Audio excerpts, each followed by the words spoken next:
Hey everybody, welcome to the Mindseed Show.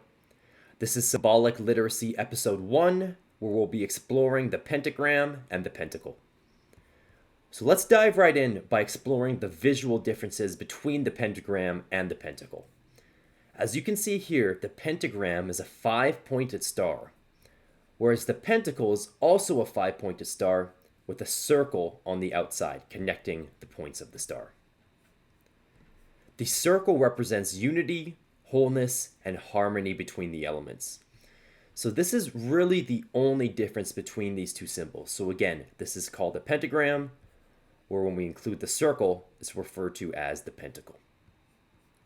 Moving along, these symbols often get confused with the inverted version of these symbols, which tend to be associated more with the Church of Satan and similar philosophies.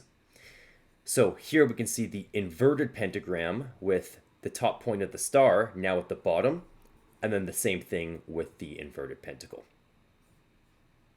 Diving into the symbolism of the pentagram and the pentacle itself, we have a 5-pointed star with 4 of the points representing the 4 elements. So we have air, earth, fire, and water. The top point of the star represents spirit, essentially placing spirit as the most important or the unifying factor between the 4 material elements. So that's the main takeaway from the symbol here, is that spirit is being placed in the most important position or in the unifying position. And of course, the same thing applies to the pentacle. We just have the circle that is emphasizing the idea of that unity, that wholeness, and that harmony between the elements. So let's dive a little deeper into the 4 elements themselves. This could be a whole video topic, I think, on its own, so we're just going to scratch the surface and associate each one of these elements with a couple terms and concepts. I've also included an image from Avatar: The Last Airbender, where the idea of the 4 elements is explored in depth. So to explore the 4 elements, I've borrowed this chart from Mark Passio's presentation, Demystifying the Occult. Let's go through each one, starting with Earth. This is the symbol, and it represents inherent characteristics, talents, and resources. I see this as being your most human element, your groundedness and your connection to the earth, your survival instinct, the things that, your more animalistic nature, those kinds of things. Next up, we have air. This is its symbol, and this tends to represent the mind or the intellect. We then have water, which represents emotion, intuition, and creativity. So some people might refer to this as, the feminine energy or the feminine dynamic. Of course, that tends to be kind of a loaded term, and people associate a bunch of other things with that, but that's the general idea behind the element of water.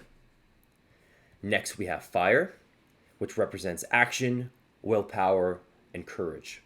So some people might associate this with the masculine principle, masculine energy, the drive to go and do something in the world to create.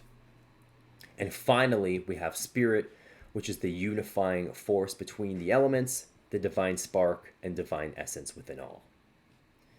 So now that we know this, let's go back to our idea of the inverted pentagram or pentacle. So notice how when we invert the symbol, we're taking its meaning and we're flipping it on its head.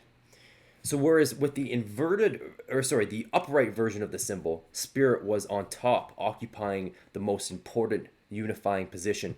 When we invert it, we've placed spirit at the bottom of the 4 material elements, essentially de-emphasizing its importance. So yeah, that's the difference between those 2 symbols, and that applies to most symbols. You take its meaning, you flip the symbol physically on its head, as well as inverting its original meaning. So I will leave you with this question. Which symbol best represents the current state of the world and of human consciousness? Is it the upright pentagram and pentacle, or the inverted pentagram and pentacle?